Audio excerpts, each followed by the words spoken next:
It's Hearts Standard. I'm Craig Cairns. That's Joel Sked. We've just watched a win. A win. It was a narrow win, but it was a win. Hearts won. Motherwell 0. I suppose there's not a ton to talk about in regards to the game. I think it's a lot of things we've seen before this season.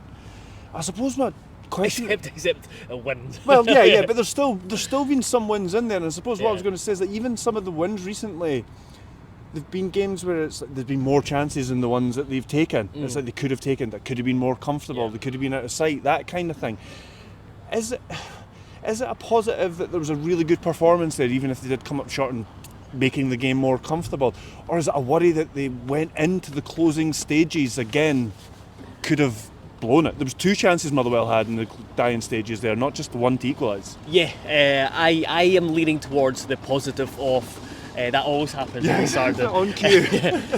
I am leaning more towards the positive of just winning, because that's what Hearts needed. They needed to win, get 3 points today. And I suppose the frustration for me beyond not winning more comfortably is the going back to Sunday. And if you'd held on there, and it's like, at least at that time you put yourself in a 2-0 position. You don't expect to muck up a 2-0 position going into the final stages like today, if we're 2-0 up and conceded late, but you still win, fine. Likewise Sunday, but it's frustrating because just Sunday to hear 2 decent performances, 2 encouraging performances where we created chances and we're in control, we're the dominant team, and everything's just would be so much more positive and just look positive, whether it's the table and feel it, well, it's just like the fan feeling, because I don't think like the protest probably doesn't happen if you don't concede those goals at Ross County, and then you're going into 2 big away games having had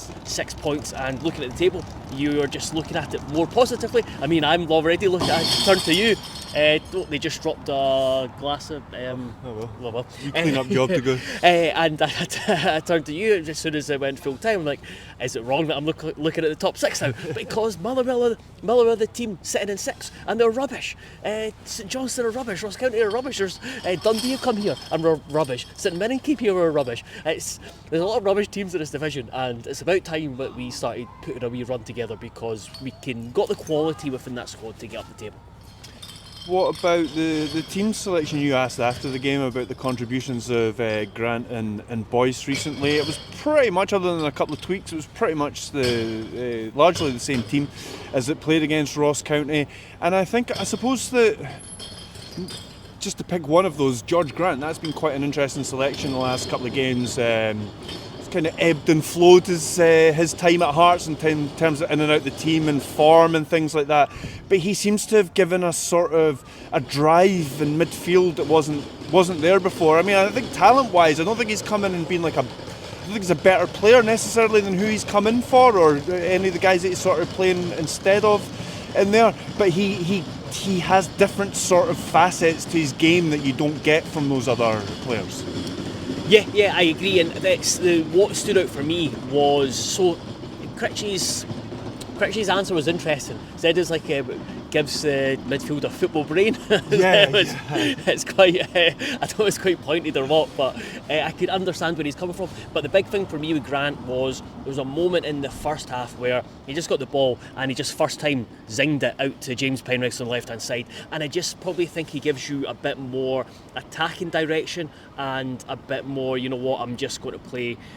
We've talked about before the frustration where the midfield play 2 or 3 passes when one's needed, and I just think maybe he gives you that, and he gives you maybe a more forward vision than Devlin and Benny do. They're very much looking to keep possession, keep it safe, whereas Grant might try and do a bit more further forward. But I've got to admit, both him and Boyce, you're thinking, you're looking at those 2 players as they could leave in January, and now they're over 2 performances have done well. Like Boyce, but again, played themselves into the team. Yeah, exactly. And you look at Boyce today, thought him and Wilson worked really, really well again. In another day, Boyce could add 2 or 3, but it's kind of been the story of Boyce when he has played over the last kind of season and a half or so, where he gets into positions but maybe just doesn't take it. But other than that, it was positive. Yeah, I mean, Boyce, in terms of the best chances that Hearts had to make it 2-0 fell to Boy. Well, first of all, the one in the first half should have been cut back to Boyce, but Musa decided to go himself and the keeper saved it. Looked like, I've not seen it back, but it looked like he was a wee bit selfish there. Not long after his goal, so you can kind of understand why he's done. And he does seem like that kind of player, Musa. But then when you see the chance that Boyce had in the second half and Penrice puts it on a plate for him, you maybe it's maybe more understandable why Musa's gone himself. And then Grant's got that one towards the end as well, where he can maybe take another couple of touches and finish it, or it's got to be a better finish than that. It's just a really, really comfortable one for the keeper. But as I said at the beginning here, it seems to be quite a lot of the time, win, lose or draw, there's a story of missed chances there.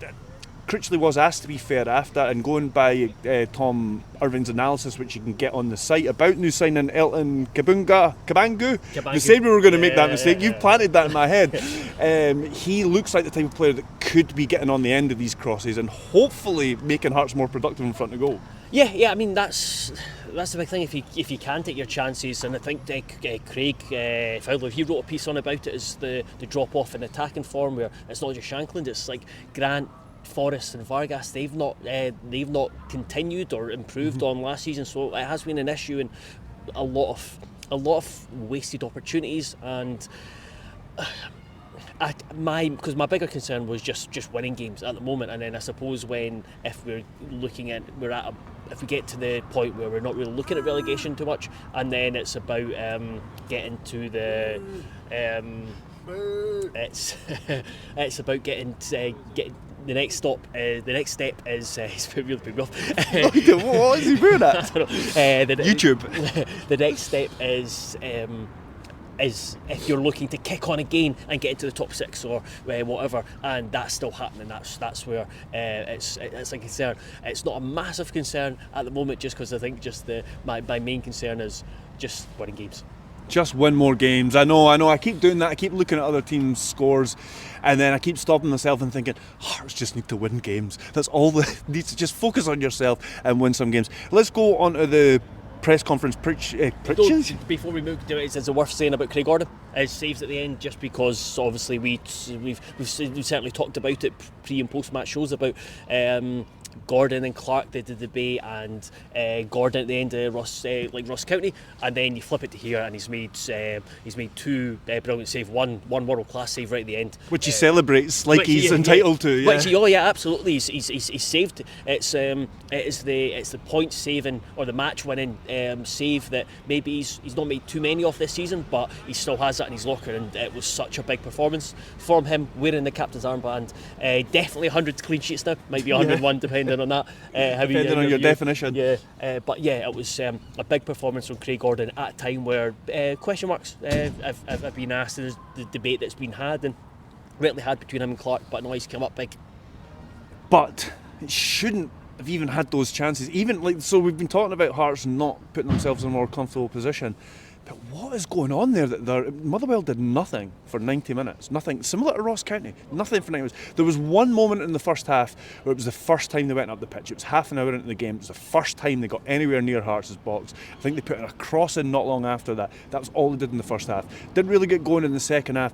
And then towards the end of the game, they create two chances where they could... It's nervousness. Are they just that's what it comes down to, is it's just the game state, the momentum, where they just kind of throw everything at it. Hearts are just kind of more panicky, just like, right, let's just try and see this out. And then, it gets into... It doesn't really matter what's happened in the other 90 minutes. Football just gets into that where just... something can happen out of nothing, and it's just not as straightforward as it could have been or needed to be. And as I said, we'll come on to the press conference and pick up a few things from that. The January business he was asked about. He was asked about, kind of spoke about Elton Kabangu there, about what he can bring. He was asked about Jamie McCarthy. He doesn't want to go into any names, but I think you could probably read between the lines there. Did ask as well about whether there'd be anything over the next couple of days. He says he's hopeful, but as we've seen with Elton today, that even if you get a deal done, there's so many games in quick succession at the moment that there's things like work permit and SFA clearance and all that kind of stuff. So, but it did sound quite hopeful in terms of, and there was one other outgoing I'll let you pick up. Yeah, so I asked it was like question after question on the squad update because there's quite a bit. So Barry Mackay and Yutaro Oda, they are fit and available. They're just not being picked for the squad, so that shows where they are in the pecking order at the moment. Andrea Salazar has returned to Colombia, to Atletico Nacional's parent club. That will be officially announced, I imagine, in the next day or so. But he's back in Colombia and actually confirmed that he has left. Lewis Nielsen's returned from his loan at St Johnstone. I thought Aidan Denham would return from his loan because he was sat with a Hearts jacket in behind the dugout today with Shankland and Frankie Kent. However, he's picked up a hamstring injury while on loan to County, so I think he's back just getting assessed. And you asked about the left back situation. Yeah, it was an interesting one, wasn't it? Yeah. So with Salazar going back, it leaves James Penix as the only out-and-out left back, and then you've obviously got Kai Rolls who can cover there. It read to me that they're not looking for someone else at left back. He said possibly. I asked if he was looking for another left-sided player, given all that, and he said possibly. But then he said Taylor's back soon, which at first I thought, does he think I've just asked about fullbacks or wing-backs? But no, it sounds like he went on to say sometimes you've got to just use what you've got in the squad. Yeah. So it sounds like he might have Taylor as a backup left-sided option, or an option to play on both sides, or So I suppose that's another big bit of news is Gerald Taylor's closer returning from injury and could be used at left back. And then perhaps most interesting to me, he mentioned Ethan Drysdale. So I wrote about him for the latest Hearts B game. I went along to the civil service strollers game. Ethan Drysdale played the first 40 minutes, having played half an hour in the game before. He is, some fans might remember him because he started the Leyton Orient friendly, but he lasted, 3 minutes and had to be taken off. Really, really big prospect, very highly rated. Just had a tough time with injuries, so if he can get a run of games in the B team, get back up to match fitness, match sharpness, then he could be a possibility. You look at him and he looks like a first team player. He's big, he's strong, he can shift with the ball, really good technique. So yeah, he's one I'm encouraged by, excited by. I think that's something, just before I ask you if there's any other business, I suppose that's something, regardless of the form, regardless of the results, regardless of what people think about Neil Critchley and how he's handled the job so far, that's one positive that there's been in this adversity. There's been youngsters coming through and getting a chance. Okay, it's not really worked for Macaulay Tate like it has James Wilson and Adam Forrester, but those two are real success stories in a really bleak season. Yeah, and something that Hearts haven't been doing for a long time is giving young players a chance, or enough young players a chance. Yeah, absolutely. And again, they've been, like I said, the kind of key positives from the season, and there is that desire from the club, from everyone involved, to get academy players through. I think there's definitely a lot of excitement about certain players, whether it's in the B team or the guys just coming kind of behind that. You look at goalkeeper Jack Lyon, look at Alfie Osborne. Is he still 15 or is he 16 now? Big, tall centre mid / centre defender. Drysdale, Sandilands, who I expect to go out on loan shortly. So there's players there who, if they're not around the first team, then there's still hopes around them. So yeah. Was there anything else from the game or from the press conference that you want to cover before we get out of here? The only two things. Lauren Shankland is going to be out for a few weeks. So again, I wrote about it in the incident analysis that even if he was fit and available against Dundee United, I don't think he gets back in his starting 11. Well, I don't think he should, because of how well Boyce and Wilson have played together. And the only other thing from that is fan protest. Yeah, I mean, I suppose it wasn't nothing, but it maybe wasn't as heavily populated as maybe was some were anticipating. I think I don't know. I mean, I think a point was made that wasn't like noisy or anything, but I don't think, going by what Liam Corbett, who put out the statement, had said, that's not really what they were looking for. They were looking to drum up interest to call for a motion of no confidence, to get signatures and to put that forward. It wasn't about coming and making noise. I get that, but I just felt it was just a team affair. It was just, I think you said it. It was almost like there was it was like a school disco, where because no, they didn't come into this like the centre of the plaza. Everyone kind of stood where we were standing kind of now, and it felt like just everyone was on the outside, just waiting for somebody else to start it. Waiting for something to happen. So yeah, it's I suppose and then the numbers itself. I don't know. The closer it got, the less I was kind of expecting. But it wasn't like massive numbers. There was a few hundred. They wanted to kind of be seen to like this. We're unhappy, but I don't think it was. It wasn't busy, and it wasn't like this the protest we've seen before, where it's probably been more organic and reactionary to what's happened on. Motherwell had scored one of those chances. There might be background here and force with more of them. Yeah, reactionary off the pitch where people just gather and and shout, and because they put up kind of railings behind. There was extra security. There was extra security, but in reality, the extra steers weren't needed, the railings weren't needed, so. Whether anything will come from it, I don't know, but it wasn't. It probably wasn't the protest or the numbers that was expected in the first place. Well, we will move on to Dundee United at Tynecastle next on Sunday. Until then, you can check out everything at heartstandard.co.uk. Plenty of reaction from this game, plenty of preview going up for the next game.